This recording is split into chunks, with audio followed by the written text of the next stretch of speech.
Battlefield 6. Is the game destroying itself before launch?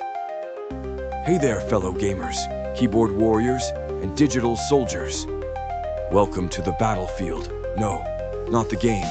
The actual chaos surrounding Battlefield 6. I'm your host, the guy who rage quits more than he breathes. And today we're diving into the glorious dumpster fire that might just be Battlefield 6. Now before we begin, grab your Doritos, your Mountain Dew, and your emotional support controller, because this is going to be a wild ride. The leaks that broke the internet. So let's talk about the leaks. Battlefield 6 has had more leaks than my grandma's roof during hurricane season. We're talking screenshots, gameplay snippets, and even internal memos that somehow ended up on Reddit faster than EA could say microtransaction. One leak showed a futuristic setting, another showed a return to modern warfare, and one brave soul leaked a spreadsheet, yes, a spreadsheet of weapon stats. Because nothing says excitement like pivot tables and bullet velocity. EA's mysterious silence. Now, EA has been suspiciously quiet, like your ex who owes you money quiet.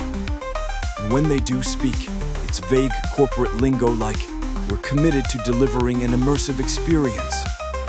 Translation: we're still figuring out how to monetize crouching.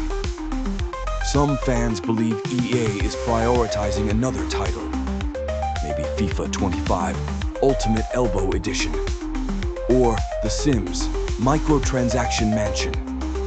Either way, Battlefield 6 seems to be the middle child, ignored, underfed, and wearing hand-me-down graphics. Comparing to previous titles. Let's compare Battlefield 6 to its predecessors. Battlefield 4, Classic. Battlefield 1, Beautiful Chaos. Battlefield V, well, let's just say it was the Nickelback of shooters.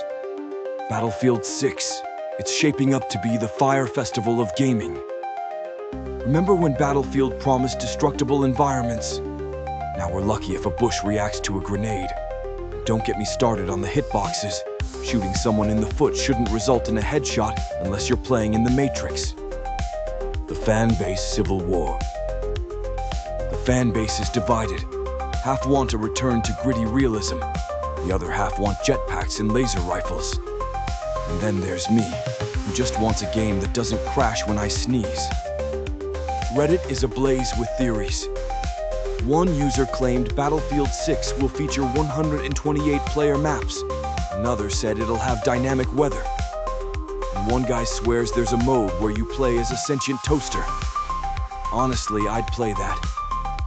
The economics of gaming. Let's talk money.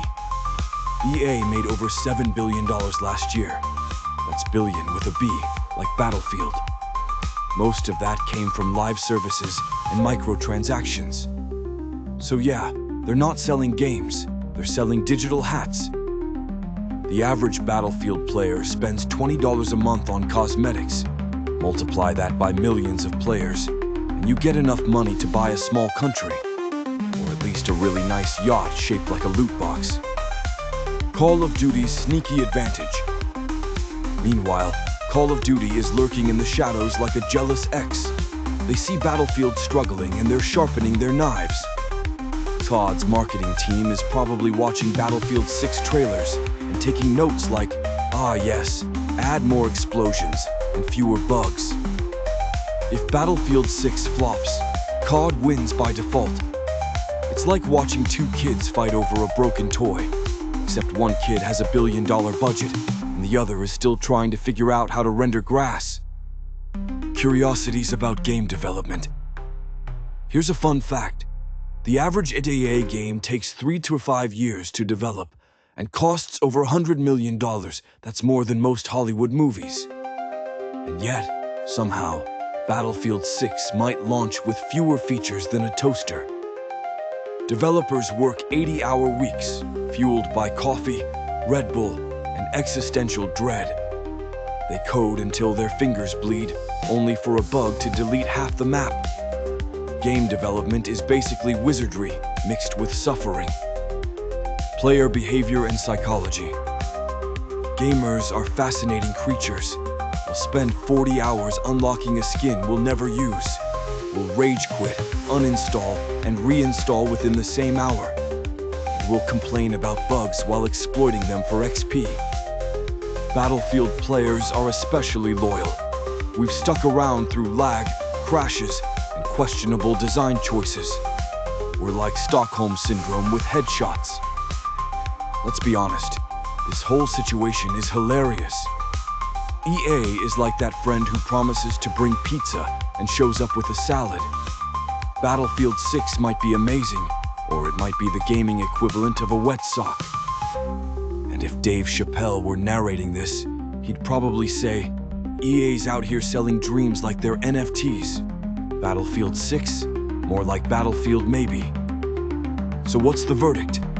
Is Battlefield 6 sabotaging itself? Maybe. Is EA playing 4D chess or just rolling dice? Who knows? But one thing's for sure, we'll be watching, complaining, and probably pre-ordering anyway. Thanks for tuning in, folks. Smash that like button like it owes you money. Subscribe for more gaming chaos. And remember, in the world of Battlefield, the only thing more explosive than a grenade is the fan base. Peace out, and may your hitboxes be accurate.